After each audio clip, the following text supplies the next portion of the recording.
वह बंदर रात होते ही गांव में आता और जो भी व्यक्ति अपने घर की छत पर सो रहा होता वह उसे जख्मी करके वहां से भाग जाता था। फिर एक दिन चमन जंगल से गुजर रहा होता है।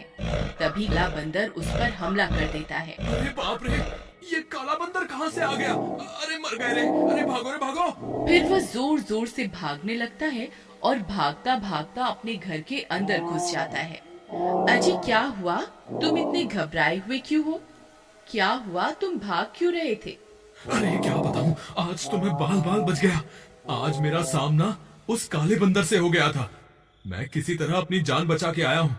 तुम जल्दी जाओ और दरवाजा बंद कर दो, कहीं मेरा पीछा करते करते वो काला बंदर यहाँ ना आ जाए। फिर उसकी पत्नी जाती है और सारे दरवाजे खिड़कियां बंद कर देती है। फिर वह काला बंदर चमन का पीछा करते करते गांव में पहुंच जाता है और अपने शिकार की तलाश करने लगता है। गांव वाले उसे छुप छुप कर देखते रहते हैं। अरे बिमला देखो, ये वही काला बंदर है जिसका खौफ पूरे गांव में है। अजी इसके पंजे तो देखो, कितने बड़े हैं। मुझे नहीं लगता इसके हमले से कोई भी बच पाएगा।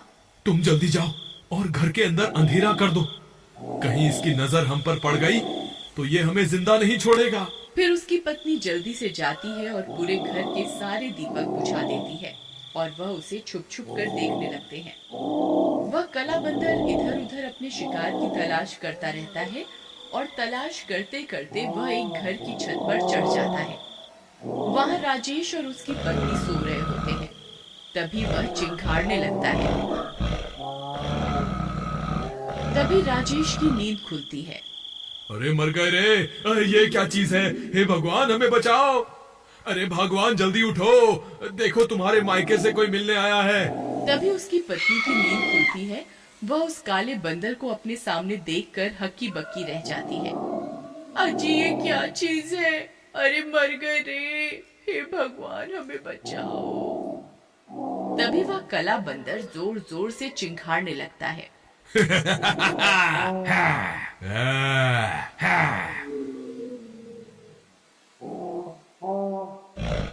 फिर वह दोनों जल्दी से अपने घर की छत से नीचे उतरते हैं और अपने कमरे के अंदर जाकर छुप जाते हैं। आज तो बाल बाल बच गए। मैंने तुमसे कहा था ना, इस गांव में काले बंदर का खौफ है, हमें छत पर नहीं सोना चाहिए। आप सही कह रहे थे, मुझे आपकी बात मान लेनी चाहिए थी। फिर अगले दिन सुबह होने पर चमन भाई, कल तो मैं और मेरे बीवी बाल बाल बच गए। उस काले बंदर ने रात को हमारे ऊपर हमला कर दिया था। हम दोनों किसी तरह अपनी जान बचाकर वहां से भाग निकले। यार राजेश, काले बंदर के हमले तो अब बढ़ते ही जा रहे हैं। लोगों में इसका खौफ बहुत बहुत बढ़ गया है। तुम्हें पता चला, हरिया और मोहन तो अपना मकान बहुत ही कम कीमत पर बेचकर शहर चले गए हैं।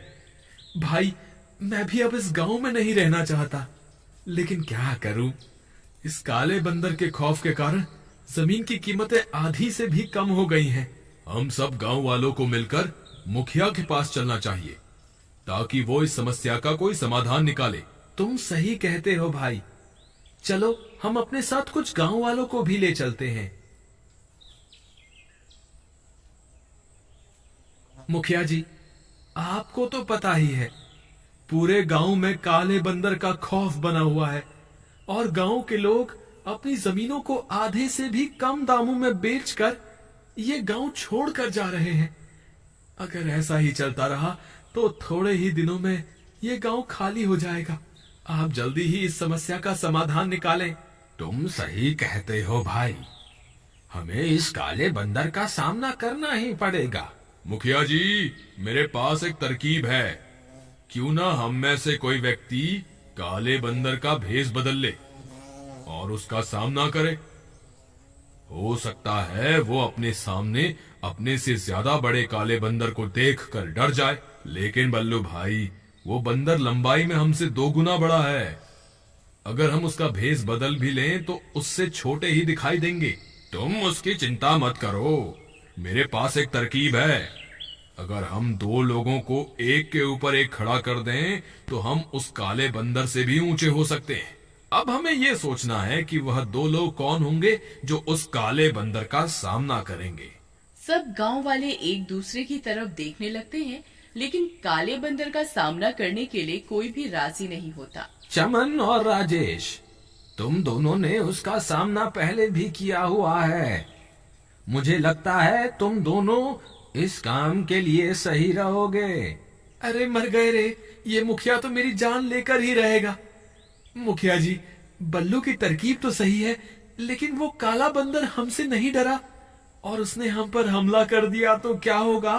तुम घबराओ मत। जब तुम उस काले बंदर का सामना करोगे तब सब गांव वाले वहीं आसपास छुपे रहेंगे। अगर उस काले बंदर ने तुम पर हमला कर दिया तो सब गांव वाले मिलकर तुम दोनों की जान बचा लेंगे। ऐसा है तो ठीक है मुखिया जी, हम तैयार हैं उस काले बंदर का सामना करने के लिए। फिर रात होने पर बल्लू चमन और राजेश को एक के ऊपर एक खड़ा करवाकर उनके ऊपर काले बंदर की खाल चढ़ा देता है। अरे वाह चमन और राजेश, तुम दोनों तो उस काले बंदर से भी बड़े लग रहे हो। मुझे पूरा विश्वास है कि हमारी तरकीब जरूर काम करेगी। भाई बिल्लू, अगर वो काला बंदर हमसे नहीं डरा तो क्या होगा? अरे यार तुम घबराओ मत। बस जैसे ही वो काला बंदर तुम्हारे सामने आए तो तुम जोर जोर से आवाजें निकालकर उसे डराने की कोशिश करना। फिर वे दोनों जंगल की ओर चल देते हैं। रात के समय जंगल बहुत डरावना हो जाता है। चमन भाई, मुझे तो आगे कुछ दिखाई नहीं दे रहा। अगर वो काला बंदर सामने आ जाए तो तुम संभाल लेना। तुम मत घबराओ, जो होगा देखा जाएगा। फिर थोड़ी दूर जाने पर उनका सामना उस काले बंदर से हो जाता है। राजेश भाई, वो काला बंदर तो हमारे सामने ही खड़ा है, अब क्या करें?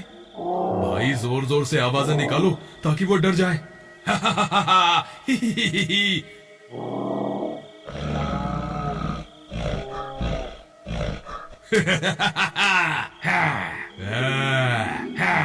ए बंदर, मैं तुमसे भी ज्यादा ताकतवर हूँ, मैं तुझे नहीं छोड़ूंगा।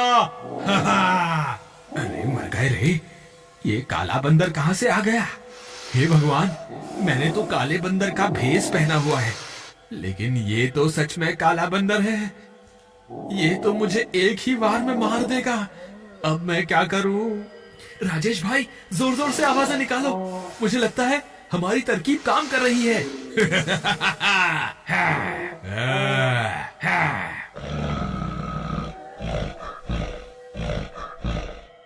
अरे मर गए रे, ये तो सीधा यहीं आ रहा है। अरे भागो रे, अपनी जान बचाकर भागो। अरे भागो रे, हाय आज तो मैं मरी गया। ये काले बंदर का भेष बदलना तो मुझे महंगा पड़ गया। फिर वह काला बंदर भागते भागते एक पत्थर से टकराता है और गिर जाता है। जैसे ही वह गिरता है, उसका मुखौटा उसके सिर से निकलकर गिर जाता है।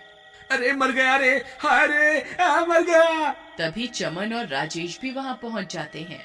बंदर भाई, मुझे माफ कर दो, मैं कोई काला बंदर नहीं हूँ, मैं तो एक आम इंसान हूँ। मुझे तो शहर के एक सेठ ने पैसे दिए थे ताकि मैं सब गांव वालों को काला बंदर बन के डराऊं और उनमें इतना खौफ भर दूं कि वो अपनी जमीन को आधे दामों में सेठ को बेच दे। मुझे माफ कर दो। अरे राजेश, ये काला बंदर नहीं है, ये तो कोई बहरूपिया निकला। फिर चमन भी अपना मुखौटा उतार देता है। वह बहुरूपिया चमन को देखकर हैरान रह जाता है। हाय रे, ये क्या, तुम भी बहरूपिया हो? हाँ, मैं भी कोई काला बंदर नहीं हूँ। हम तो बस तुम्हें यहाँ से डराकर भगाने आए थे, लेकिन तुम तो कुछ और ही निकले। मुझे माफ कर दो भाई, मैंने जो कुछ भी किया सिर्फ पैसों के लालच में किया। मैं इस गांव को हमेशा हमेशा के लिए छोड़ के चला जाऊंगा। तभी वहाँ सब गांव वाले भी पहुँच जाते हैं। वे उस बहरूपियों को देखकर दंग रह जाते हैं। अरे ये तो कोई बहरूपिया है जो काला बंदर बनकर हमें डराता था। मुखिया जी, मुझे माफ कर दो, मैं आगे से कभी ऐसी गलती नहीं करूंगा। फिर सब गांव वाले खुशी खुशी गांव में रहने लगते हैं।